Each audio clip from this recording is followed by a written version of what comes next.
فرمایا کہ کسی بینک میں اگر ہم سیونگ اکاؤنٹ میں پیسہ رکھواتے ہیں، چاہے وہ بینک اسلامی نام سے معروف ہو،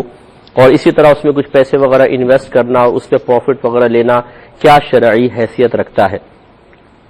دیکھیے، مسئلہ یہ ہے کہ سب سے پہلے آپ یہ کنفرم کریں کہ کیا اس بینک کے ساتھ کوئی مفتی صاحب جو اچھے مستند مفتی صاحب ہوں، ایز اے شرعی ایڈوائزر کام کر رہے ہیں۔ اگر کر رہے ہیں، اور اس میں صرف میرا مشورہ یہ ہے کہ صرف یہ کہ ان کا کہنا کہ جی ہمارے ساتھ کچھ مفتیان کرام ہیں، کون ہیں جی؟ بڑے بڑے مفتیان کرام ہیں، لیکن کون ہے یہ پتہ نہیں ہے، یا آپ اجنبی سے نام آپ کے سامنے رکھ دیے جائے تو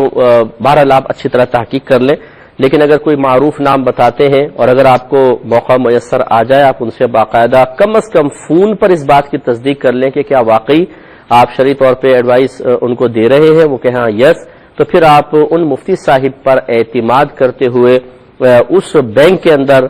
اس طرح کا پیسہ انویسٹ وغیرہ کر سکتے ہیں جس پہ پروفٹ وغیرہ آپ کو ملے۔ اس میں شرعاً کوئی حرج نہیں ہوگا، کیونکہ آپ عوام ہیں اور اللہ تبارک و تعالی نے آپ کو مکلف بنایا ہے کہ آپ اپنے مسائل کے سلسلے میں علماء اسلام سے رجوع کریں۔ فَاسْأَلُوا أَهْلَ الذِّكْرِ إِن كُنتُمْ لَا تَعْلَمُونَ، اگر تم نہیں جانتے تو اہل علم سے سوال کرو۔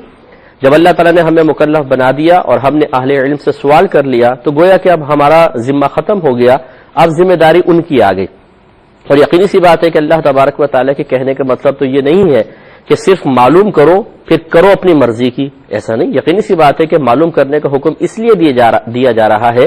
کہ اس کے جواب میں جب وہ آپ کو کوئی گائیڈ لائن دیتے ہیں، کوئی شرعی مسئلہ بتاتے ہیں، تو اس پر پھر آپ عمل بھی کریں۔ تو لہٰذا اس طریقے سے اگر کوئی شرعی ایڈوائزر موجود ہو تو بالکل آپ اعتماد کر کے ادھر پیسے انویسٹ کر سکتے ہیں۔ ایک اور کالر ہمارے